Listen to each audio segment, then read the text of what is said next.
This is the Kaokoland. We are driving between Bluerhino and Yupa Falls. We just had a morning of interesting driving. The river was very high, so there were a few spots with some high mud. But otherwise, it's a glorious day, and yeah, really looking forward. Tomorrow we have an off day, so everybody is going to go for a swim and a restaurant meal and a little bit of fun. So that's all very exciting. Yupa Falls should also look very good because of the flood at the moment. And yeah, so we're going to see what Yupa Falls are like at the moment. We have 140 kilometers to go, so we are not too far away. Should be there at about 3 this afternoon.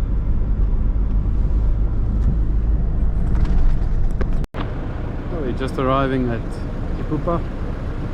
There's the falls, Yupa Falls, campsites, and the river is roaring.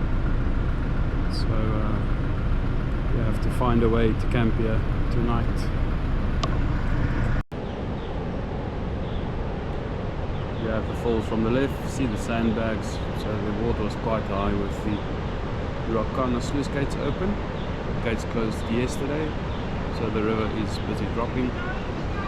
But a lovely place to be. We have an off day today, so we are just going to sit and relax a little bit.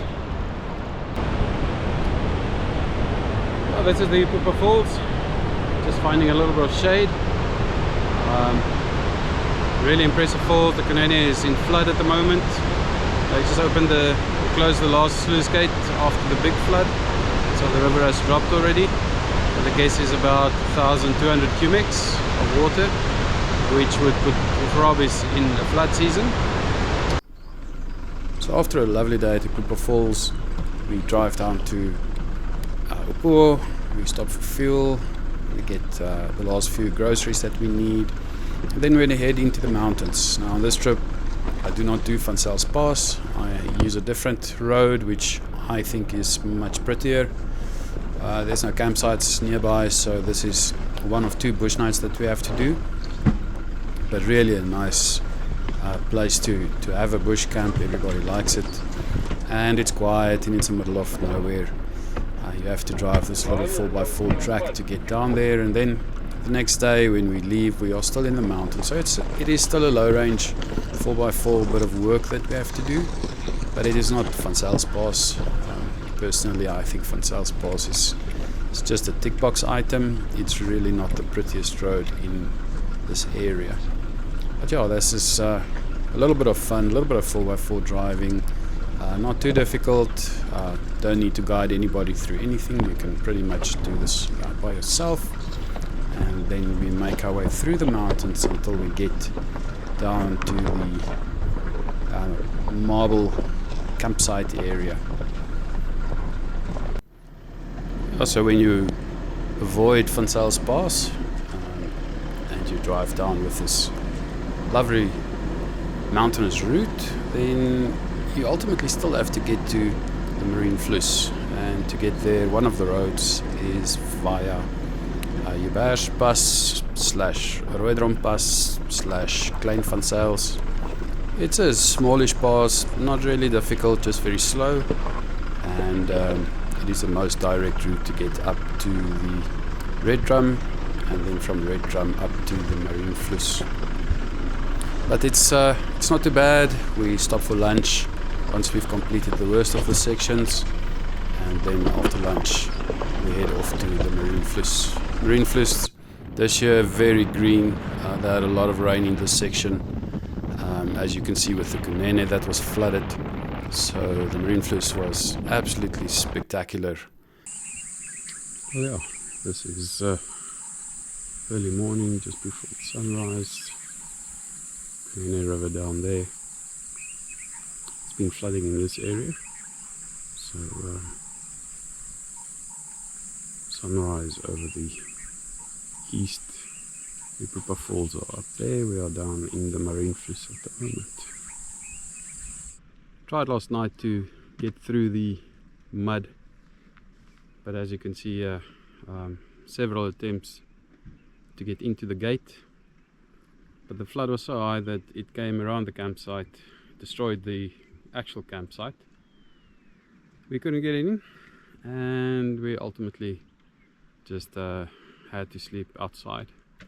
Several attempts. I did everything I know about mud driving, but the mud that was deposited was very deep, and this water on the left was now still sort of underlying all the mud section. So yeah, the attempt was there several times, but ultimately I could just not get through. That last patch was a little bit too tough. Well, this was ultimately the last attempt, and you can see how deep it is. It just gets deeper and deeper and deeper, and ultimately the bottom of the car just started bellying out, so we couldn't go any further. But that was all good, all a little bit of fun. Managed to get myself out of here without winching or anything funny, so all good. Now we are at the edge, the eastern edge of the Namib Desert. That is the Namib Desert eastern edge. We're not going in there. We are going to turn away from it and find a bush camp for the night. So we had a lovely campsite for the night, and that actually gave me the opportunity to do a star trail picture, which I haven't done for a while. So here's a very nice picture of a star trail. If you have never done one, this is the place where you do it. Oh, it's the morning after our bush camp. Very good night. There's no campsites around here, so 170 kilometers to the closest campsite. So we had a night here last night. Brilliant spot, nice and quiet, and very, very special, as you can see. This is the group. This is where we stayed for the night. Today 170 to get to Puros. After a great bush night, we had to pack and start leaving, heading south towards Tomorrowland. To get there, there's a few roads that you can take. Generally, we would follow the rivers. It all depends on the condition of the rivers. And in Namibia, in Kaokoland, it's unfortunately one of those things where you just can't rely on a road. The floods will change the conditions, and what was a road yesterday, today is a riverbed. What yesterday was a riverbed, today is just impassable. But we do have 4x4s, and we are prepared for everything. So we had a nice drive down to Puros on a road that used to exist, but now was just washed away. But otherwise, a lot of fun. So a night in Puros, and then we cross the river and head up to Fort Sesfontein.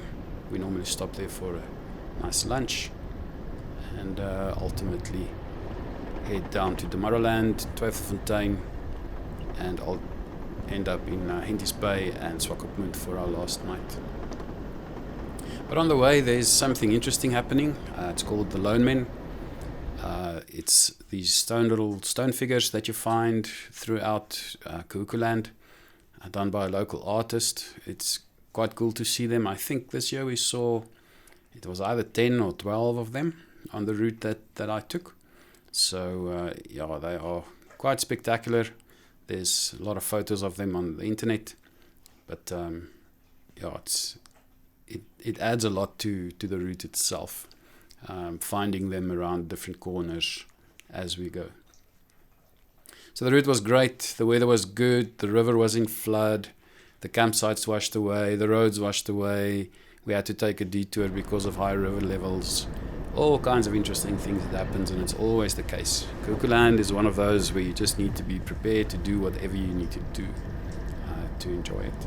But otherwise, a very good trip, a very nice group, and as always, the group makes the tour, so I really enjoyed it. But yeah, that's it. As you can see, a really nice trip, a lot of things to see. experiences to have. It's always a great trip. It's one of the favorites every year. And I love going back there because it is different every year. And you have to be prepared for everything because anything can happen. But a really nice trip. 2026 is already available for booking. So if you're interested in doing that, this is a very typical Kaokoland. We were lucky the Kunene was in flood. So it is the time of the year where you expect a flood and you expect the falls to be flowing. The Ruakana Falls was actually also flowing. I didn't take any video of that, but the Ruakana Falls were also in flood. But yeah, brilliant trip. If you're interested, let me know, and hope to see you on the road. Have a good day. Cheers.